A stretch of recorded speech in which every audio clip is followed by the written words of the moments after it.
दिशा देने के लिए मकसद का होना उतना ही जरूरी है जितना शरीर के लिए ऑक्सीजन। इसलिए मकसद खोजिए। जीवन का मकसद ना होने से हमें जीवन में कुछ खास नजर नहीं आता और उत्साह और जोश की कमी झलकती है।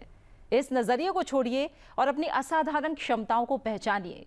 जब हम ये तय कर लेते हैं कि हमें क्या और क्यों करना है, तो उत्साह, लगन और परिश्रम अपने आप आ जाता है। सुप्रभात, नमस्कार, मैं हूं प्रीति सिंह। आइए शुरुआत करते हैं। एक नजर डालते हैं मुख्य गतिविधियों पर। लोकसभा चुनाव संपन्न होने के बाद प्रधानमंत्री नरेंद्र मोदी की लोगों से अपने सोशल मीडिया प्रोफाइल से मोदी का परिवार हटाने की अपील। कहा, भारत की प्रगति के लिए प्रयास करने वाले एक परिवार के रूप में हमारा बंधन मजबूत और अटूट।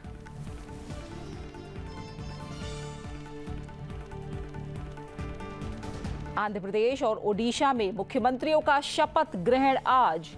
मोहन चरण मांझी होंगे ओडिशा के नए मुख्यमंत्री। 2 डिप्टी सीएम भी लेंगे शपथ। आंध्र के मुख्यमंत्री के तौर पर आज ही शपथ ग्रहण करेंगे चंद्रबाबू नायडू। अब कॉलेज और यूनिवर्सिटी में साल भर में 2 बार हो सकेंगे एडमिशन। यूजीसी ने दी मंजूरी। 2024-25 के सत्र से जुलाई, अगस्त और जनवरी-फरवरी में 2 बार होगी प्रवेश प्रक्रिया की शुरुआत। लेफ्टिनेंट जनरल उपेंद्र द्विवेदी संभालेंगे भारतीय सेना की कमान। 30 जून को बनेंगे आर्मी चीफ। 30 जून को संभालेंगे जनरल मनोज सिंह पांडे की जगह सेनाध्यक्ष का पद।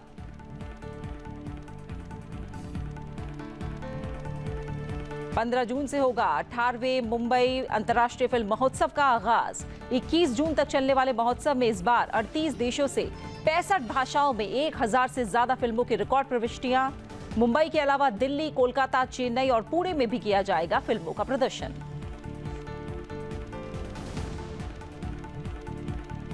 प्रधानमंत्री नरेंद्र मोदी ने लोगों से अपने सोशल मीडिया प्रोफाइल से मोदी का परिवार हटाने की अपील की है।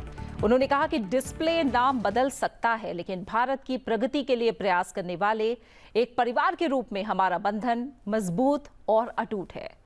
प्रधानमंत्री नरेंद्र मोदी ने सोशल मीडिया प्लेटफॉर्म एक्स पर लिखा कि चुनाव प्रचार के दौरान पूरे भारत में लोगों ने मेरे प्रति स्नेह के प्रतीक के रूप में अपने सोशल मीडिया पर मोदी का परिवार जोड़ा।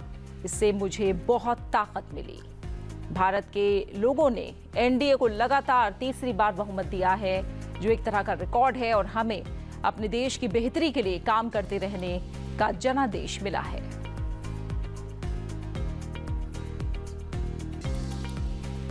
उन्होंने आगे लिखा कि हम सभी एक परिवार हैं। ये संदेश प्रभावी ढंग से पहुंचाए जाने के बाद मैं एक बार फिर भारत के लोगों को धन्यवाद देना चाहूंगा और अनुरोध करूंगा कि अब अपने सोशल मीडिया प्रोफाइल से मोदी का परिवार हटा दें। डिस्प्ले नाम बदल सकता है, लेकिन भारत की प्रगति के लिए प्रयास करने वाले एक परिवार के रूप में हमारा बंधन मजबूत और अटूट है।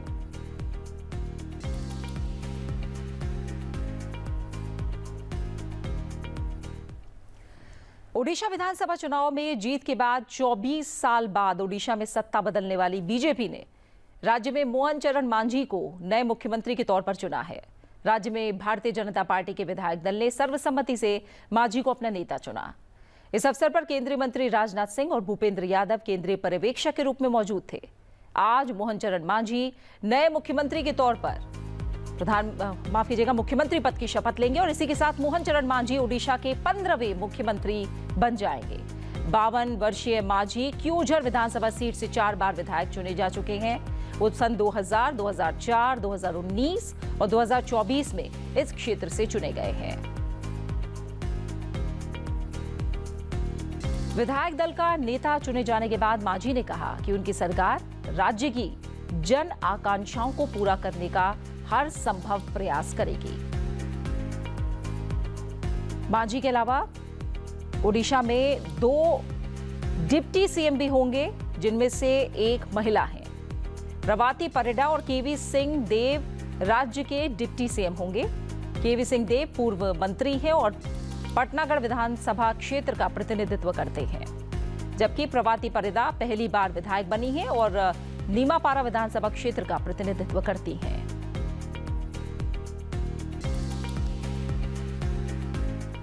तेलुगु देशम पार्टी के प्रमुख एन चंद्रबाबू नायडू आज आंध्र प्रदेश के मुख्यमंत्री पद की शपथ लेंगे। समारोह में केंद्रीय गृह मंत्री अमित शाह समेत कई गणमान्य व्यक्ति हिस्सा लेंगे। आंध्र प्रदेश के नवनिर्वाचित मुख्यमंत्री चंद्रबाबू नायडू आज सुबह 11:27 पर विजयवाड़ा अंतर्राष्ट्रीय हवाई अड्डे के पास केसरपल्ली IT पार्क में शपथ लेंगे। शपथ ग्रहण करने के साथ ही वो चौथी बार राज्य के मुख्यमंत्री बनेंगे। चंद्रबाबू नायडू के साथ TDP, जनसेना और BJP के नेता भी शपथ लेंगे। शपथ ग्रहण समारोह में प्रधानमंत्री नरेंद्र मोदी और कई अन्य गणमान्य व्यक्तियों के शामिल होने की उम्मीद है। नायडू ने राज्यपाल S. अब्दुल नजीर से मुलाकात की और सरकार बनाने का दावा पेश किया था। राज्यपाल ने नायडू को NDA विधायक दल का नेता चुने जाने पर बधाई देते हुए उन्हें सरकार बनाने के लिए आमंत्रित किया। विश्वविद्यालय अनुदान आयोग UGC ने अगले शैक्षणिक वर्ष से उच्च शिक्षा संस्थानों यानी जो कॉलेज और यूनिवर्सिटी हैं उसमें साल में 2 बार छात्रों को प्रवेश देने की अनुमति देने का फैसला किया है। प्रवेश अब जनवरी और फरवरी, साथ ही जुलाई और अगस्त में खुले रहेंगे। वर्तमान में UGC विनियम 1 वर्ष में 1 शैक्षणिक सत्र में प्रवेश की अनुमति देते हैं, यानी साल में एक ही बार कॉलेज और यूनिवर्सिटीज में एडमिशन होते हैं। ये फैसला उन छात्रों के लिए अब बहुत फायदेमंद साबित होगा जो अलग अलग कारणों से एडमिशन लेने से, प्रवेश लेने से चूक जाते हैं और उन्हें 1 और साल का इंतजार करना पड़ता है। और इससे नामांकन के लिए जो अब इंतजार का समय है वो कम होगा और छात्र अधिक प्रेरित होंगे और साल में 2 बार अब एडमिशन की सुविधा उन्हें मिलेगी।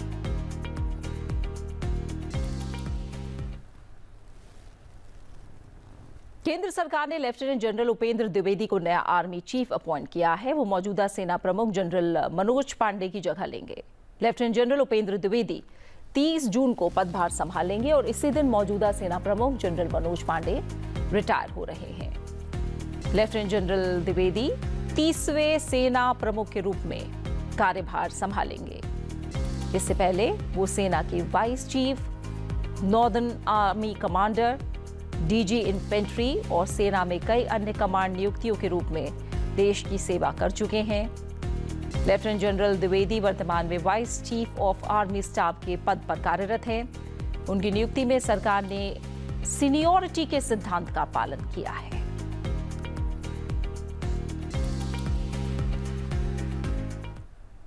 हर बार की तरह इस बार भी 21 जून को अंतर्राष्ट्रीय योग दिवस मनाया जाएगा।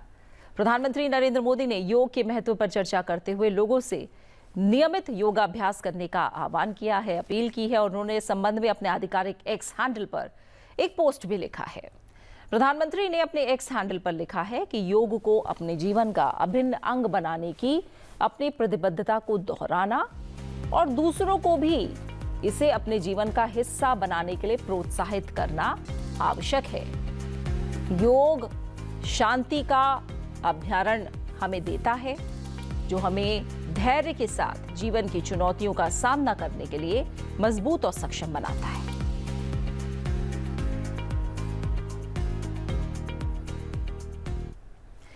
वहीं सूचना और प्रसारण मंत्रालय ने अंतर्राष्ट्रीय योग दिवस मीडिया सम्मान के 3रे संस्करण की भी घोषणा की है। ये मंत्रालय ने ये कहा है कि AYDMS के अंतर्गत इस साल 3 श्रेणियों में 33 पुरस्कार दिए जाएंगे। ये सम्मान 22 भारतीय भाषाओं और अंग्रेजी में प्रिंट, टेलीविजन और रेडियो श्रेणियों के अंतर्गत दिया जाएगा।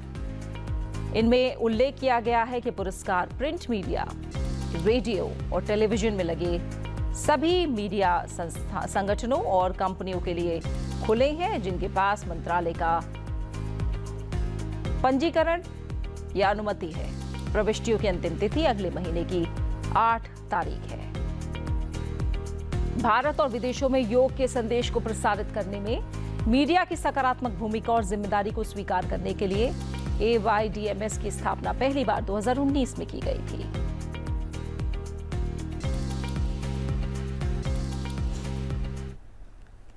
अठारहवें मुंबई अंतर्राष्ट्रीय फिल्म महोत्सव का आगाज 15 जून से मुंबई में हो रहा है। 21 जून तक चलने वाले महोत्सव में इस बार 38 देशों से 65 भाषाओं में 1000 से ज्यादा फिल्मों की रिकॉर्ड प्रविष्टियां हासिल हुई हैं। इस बार महोत्सव की फिल्मों का प्रदर्शन मुंबई के अलावा दिल्ली, कोलकाता, चेन्नई और पुणे में भी किया जाएगा। मुंबई में फिल्म प्रभाग NFDC के अलावा दिल्ली के सिटी फोर्ट ऑडिटोरियम, चेन्नई के टैगोर फिल्म सेंटर, पुणे के NFAI ऑडिटोरियम और कोलकाता के SRFTI ऑडिटोरियम में भी इस बार फिल्म महोत्सव का प्रदर्शन किया जाएगा। इन तमाम फिल्मों को दिखाया जाएगा। प्रतियोगिता के वर्गों के लिए रिकॉर्ड संख्या में 1018 फिल्मों की प्रविष्टियां हैं। अंतर्राष्ट्रीय और राष्ट्रीय प्रतियोगिता वर्गों के लिए प्रतिष्ठित फिल्म विशेषज्ञों की 3 चयन समितियों द्वारा 102 फिल्मों का चयन किया गया है। इस साल महोत्सव में 59 देशों की 21 भाषाओं की कुल 314 फिल्में शामिल हैं। 8 विश्व प्रीमियर, 5 अंतर्राष्ट्रीय प्रीमियर, 18 एशिया प्रीमियर और 21 भारत प्रीमियर होंगे। 18वें अंतर्राष्ट्रीय फिल्म महोत्सव की opening film Billy and Molly an otter love story होगी। 18वें महोत्सव में 20 मास्टर क्लास इन कन्वर्सेशन और पैनल चर्चाएं भी होंगी, जिसमें फिल्म निर्माता Santosh Sivan, Audrius Stonys, Ketan Mehta, Richie Mehta, TS Nagabharana, Georges Schwizgebel और अन्य उद्योग के दिग्गज शामिल होंगे।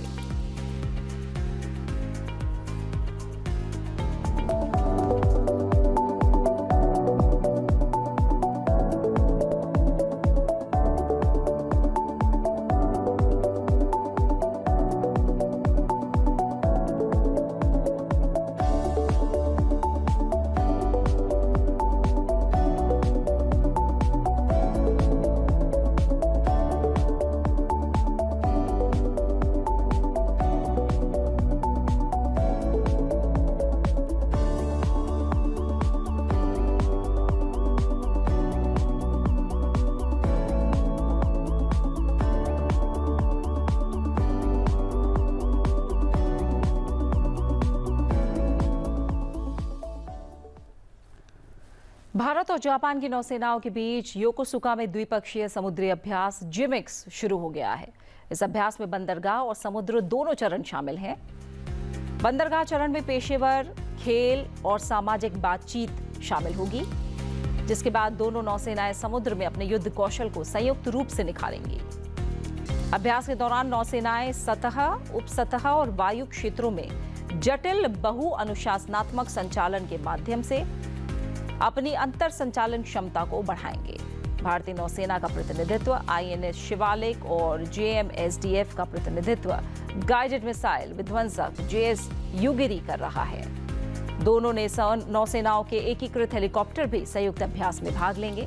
पिछले कुछ वर्षों में अपने दायरे और जटिलता में वृद्धि के साथ जिमिक्स एक दूसरे की सर्वोत्तम प्रथाओं से सीखने का अवसर प्रदान करता है।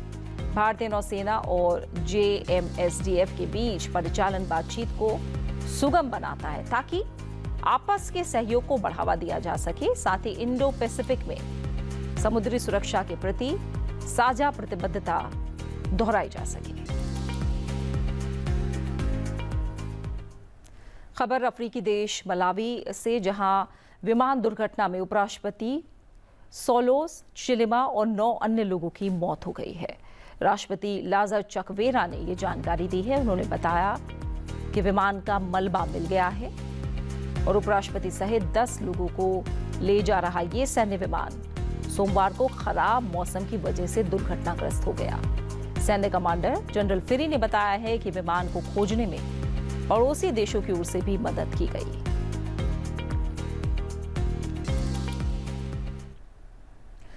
मध्य प्रदेश से खबर है, जहां 8 शहरों को हवाई सेवा से जोड़ने के लिए PM श्री पर्यटन वायु सेवा का शुभारंभ भोपाल से 13 जून को होगा। इन शहरों में भोपाल, इंदौर, जबलपुर, रीवा, उज्जैन, ग्वालियर, सिंगरौली और खजुराहो शामिल हैं। 6 सीटर वाले 2 एयरक्राफ्ट इन शहरों के बीच उड़ान भरेंगे। पहली फ्लाइट भोपाल, जबलपुर, रीवा, सिंगरौली की होगी।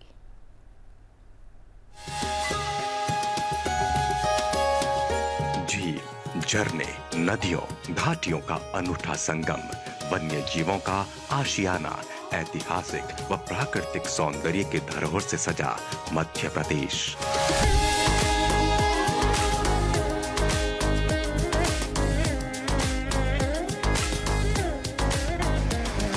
जिसके खूबसूरत और रोमांचक पर्यटन स्थलों के बीच का सफर अब चंद घंटों में होगा तय, क्योंकि मध्य प्रदेश में पर्यटन को मिल रही है नई उड़ान। अतुल्य भारत के हृदय स्थल में पर्यटन स्थलों के बीच पीएम श्री पर्यटन वायु सेवा का शुभारंभ किया जा रहा है। अब मध्य प्रदेश का सफर होगा और भी खूबसूरत, घटेंगे फासले, मिटेंगी दूरियां। 13 जून को पीएम श्री पर्यटन वायु सेवा का शुभारंभ होगा। भोपाल, इंदौर, खजुराहो, ग्वालियर, जबलपुर, रीवा, उज्जैन और सिंगरौली से इस सेवा की शुरुआत की जाएगी। उड़ेगा मध्य प्रदेश, पर्यटन के नक्शे पर चमकेगा मध्य प्रदेश। और अब बात करते हैं आज के दिन से जुड़े इतिहास के। आइए जानते हैं कि इतिहास में 12 जून की तारीख से कौन सी बड़ी और महत्वपूर्ण घटनाएं जुड़ी हुई हैं। 12 जून साल 2002 से विश्व बाल श्रम निषेध दिवस मनाने की शुरुआत हुई। इसकी घोषणा अंतर्राष्ट्रीय श्रम संगठन ने बाल श्रम को खत्म करने के लिए आवश्यक कार्रवाई और इसके प्रयासों पर ध्यान केंद्रित करने के लिए की। एक तरफ जहां लगभग 2 दशकों से दुनिया बाल श्रम को कम करने में लगातार प्रगति कर रही है, वहीं दूसरी ओर पिछले कुछ वर्षों में प्राकृतिक आपदाओं और कोविड-19 महामारी ने कई परिवारों को गरीबी में धकेल दिया है और इसी वजह ने लाखों बच्चों को बाल श्रम के लिए मजबूर कर दिया है। आज भी 160 मिलियन बच्चे बाल श्रम में लगे हुए हैं। यह आंकड़ा दुनिया भर में लगभग 10 बच्चों में से एक का है। बाल श्रम के खिलाफ विश्व दिवस मनाने का उद्देश्य दुनिया भर में मजदूरी कर रहे बच्चों को बाल श्रम से निकालना है, जिसके लिए विश्व स्तर पर कई सामाजिक संगठन अपनी महत्वपूर्ण भूमिका निभा रहे हैं। और अब समय हो गया है आपसे इजाजत लेने का, विदा लेने का, और जाते जाते आपको छोड़ जाते हैं राष्ट्रपति भवन में ट्रैवल म्यूजियम के से जुड़ी कुछ रोचक जानकारी के साथ। आप अपना अच्छे से ख्याल रखिए और मुझे दीजिए इजाजत। नमस्कार।